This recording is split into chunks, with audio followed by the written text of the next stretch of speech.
Partnering with Nyege for a very long time. I would like you to simply get us through the venue, the dates, maybe some production, and maybe the ticket prices, so that we kill the bull from the head. Yeah, man. It's always a pleasure to be the official event company of Nyege. Partnering with Nyege for the last 8 years. It's been a great journey, and keeps getting better and better every year. This year again is going to be another very special event. It's happening from the 14th to 17th of November. There's going to be 7 stages, 300 acts, a beautiful site right on the shores of the River Nile at the Jinja Golf Club. It's going to be 3 days of non-stop fun with a lot of different experiences. We're going to ensure a safe and sound experience with lots of surprises in terms of production and stages and lineups, which we're going to talk more about. And there's a whole Nyege in the city experience as well that Derek's going to elaborate more on. Tickets are already on sale. They've been on sale for quite some time. There's an early bird special that's going on to the 31st, and you can get those at nyege.com.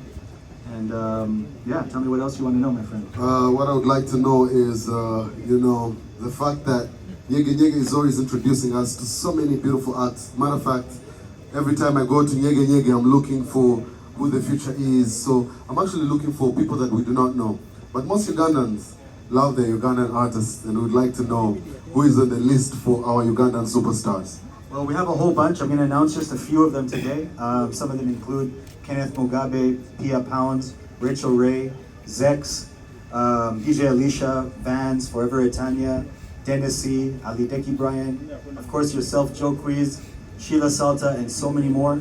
We're going to be dropping the local lineup in the next few days, and it's going to be another exciting announcement. But that's just a tease about what we have coming. Yeah. Every time there's a conversation of we are having or we are not having Nyege, in my heart I'm always thinking of, what are the pros and cons? So my question here being, what is the economic impact? What do you, as Talent Africa, expect Nyege to do to the people of Jinja and the whole, village together?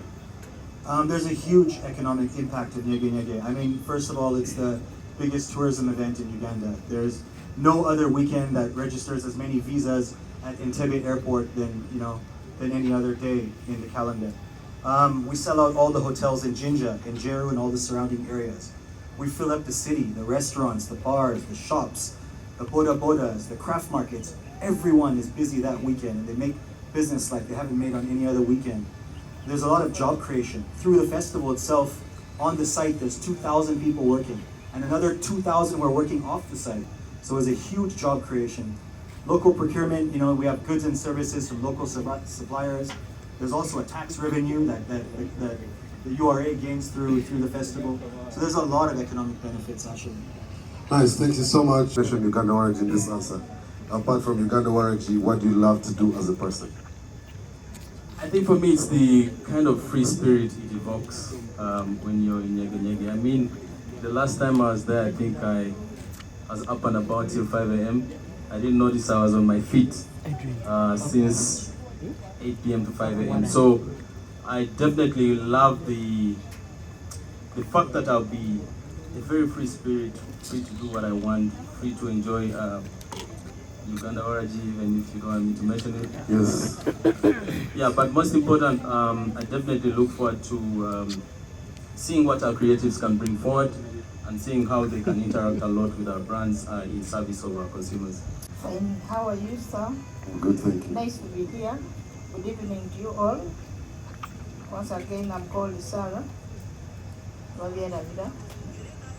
here to represent India City as a whole. Nice. All right, when she's done, I hope we can do better on the clapping, because I feel like Jinja City has been really nice to Nyege for so many years. I keep waiting, maybe they will change the location, but there's no better location than the source of the Nile. You have a very beautiful place. So again, we are very happy to have you here. How does Jinja City view the whole Nyege Festival in aligning to the whole cultural essence of the whole district? I don't know if you just call it the whole district or if it's the whole region. How do they align together with what Nyege stands for? Yes, first of all, Nyege as a festival it really aligns with the vision of Jinja City. Because the Jinja City vision is, it enhances tourism. Tourism as the major mission for Jinja City. So it enhances tourism promotion. So you find that Nyege as an event, a festival, an annual event, now we are terming it as annual. It really enhances, it goes with the vision of Jinja City to enhance tourism promotion and local economic development. I've been doing Nyege activation parties, getting people geared up for Nyege. How has that been for you, and what are some of the places that you feel like, yeah, Nyege 2024 is alive? Yeah, I mean, last Saturday we were in Gulu at the D Plus Lounge, collaborating with a local festival there called Wewa Festival. And we've been collaborating with different festivals across the country, and that was a great lounge. We heard some dingy dingy, some raka raka, we had some Afro house, some artists from Kampala also joining in, and just getting people up north geared up to the festival. The weekend before we were in Nairobi, not forgetting the Kenyan family, making sure that everybody's aware we're there. That was great. We came in with about 8 Ugandan artists and some artists from Tanzania, just raising the hype. Next weekend we're going to be in Mbarara, then we're going to be in Mbare, making sure everybody's locked in. Wow, this is a little unscripted, but there are people who are calling me about it. They have like a transportation from Mbarara. There are people who are trying to come together. Have you heard about such people? Yeah. There's party buses and Party buses, yes. Of course, we don't. The festival can't cater and organize every single thing. So there's a lot of entrepreneurs coming together, locking in a hotel in Jinja, getting their friends together, organizing these little warm-up parties, bringing 1 bus, 2 bus, 3 buses, and just making sure that the whole country is represented. Nice. So people are putting themselves together to plan on how to come. I like that. Why are we calling this the Afro-Galactic Carnival? It is really powerful as well when I say it. Why do we have Afro-Galactic Carnival, and what does it mean? Yeah, I mean, it's one of those themes where everybody sort of owns it in their own way. For me, it's a combination of the past and the future. It's a combination of space and the cosmic element, the planets. Like, we're gearing up for, going as far as we can, but also it's African in essence. In this year, we're really putting an emphasis on culture, not only food, but also crafts, storytelling, history, philosophy, beliefs. There's a lot of people that have different sort of upbringings in the country, and that's what makes Nyege very rich. And recently I saw in the papers, on the basis of the census, that some tribes are even disappearing. Yeah. Some languages are disappearing, and this is why we thought, we need to look into the future, but we also need to look into the past and the present and see how these things combine. And Carnival, because it's going to be a crazy, crazy carnival. Everybody's going to bring their crazy ideas about what they feel is the future, what is like their sort of alien self, encourage people to make up their own evaluation of the theme. Yeah, I like the one. 31st October, the tickets will be sold off the Momo app at 150,000 on that day. Yes, so we urge you to purchase these tickets while they are still available. Nice, thank you so much. That is a very good one to note.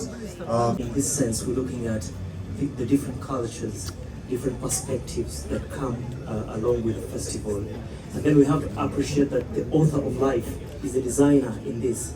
And the uniqueness that comes with the author of life is when we see someone in a different style, someone in a different way. Where we come from, you see that when young kids see a foreign national, they'll say Muzungu, or some will run away.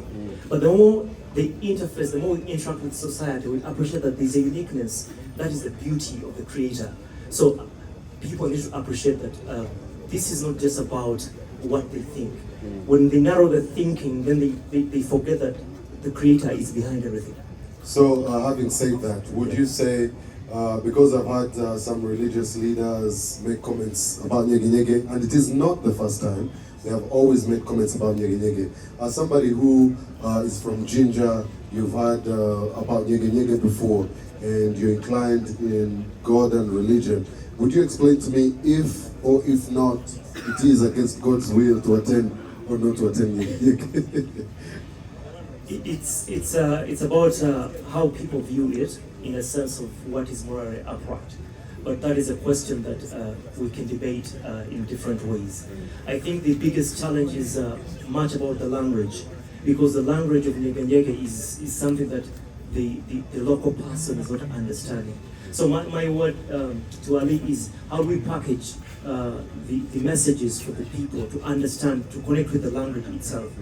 Because when you keep it just in English, then a person from, let's say, Uganda will not understand, apart from just saying Nyege Nyege.